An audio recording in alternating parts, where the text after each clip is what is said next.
To connect again with our reporter in Zimbabwe, Shingai Nyoka, just to talk more about the nationwide strike, public strike that took place yesterday. Shingai, who actually organized the protest? Because it's actually started via WhatsApp. Do we know which group was behind it? There's a campaign called This Flag that's fronted by a pastor, Ivan Mawarire. He had called for a nationwide strike for what he called a total shutdown on Wednesday, but various other groups had also sent messages out encouraging people to stay home. WhatsApp messages were also circulating, anonymous WhatsApp messages threatening people to stay home and to close their businesses and threatening violence for those people that defied that particular order. So there were a lot of messages that were floating around on social media, but the main person that we know that was behind at least one particular call for a shutdown was Pastor Ivan Mawarire.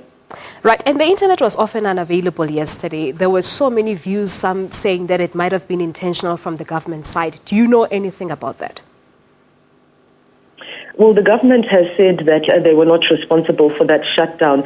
We had problems trying to upload tweets as well as receiving WhatsApp messages. The internet service providers, Econet, Telecel, and also the government-owned platform had issued statements informing people that the platforms were down within hours. They'd sent additional messages reporting that the social media was back up. But at this stage, it's not clear. They didn't give any reasons why that was so. So the speculation is still circulating about what had actually happened. At this stage, the government is saying that they had nothing to do with that. But then has there been any response from the government after yesterday's strike? Well, the government the ZANU-PF party held a Politburo, a national executive meeting yesterday, and they discussed various issues, and these were some of the issues that they touched on.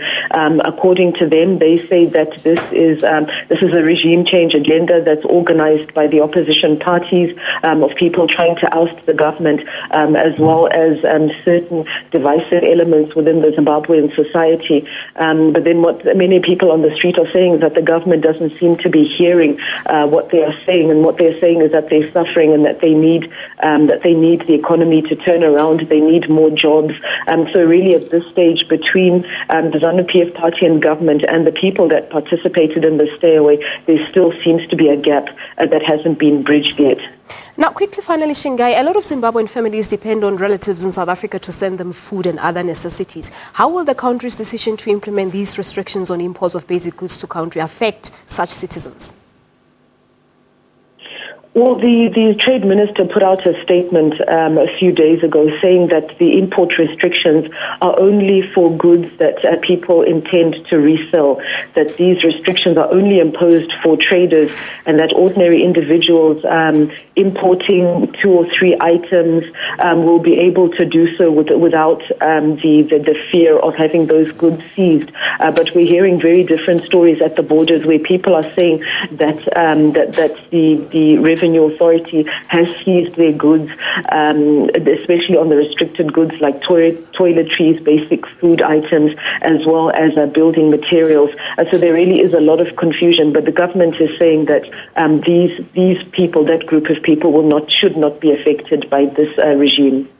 All right, Shingai, thank you very much for the update. That's our reporter in Harare, Zimbabwe, Shingai Nyoka, updating us on the nationwide strike that took place in Zimbabwe yesterday.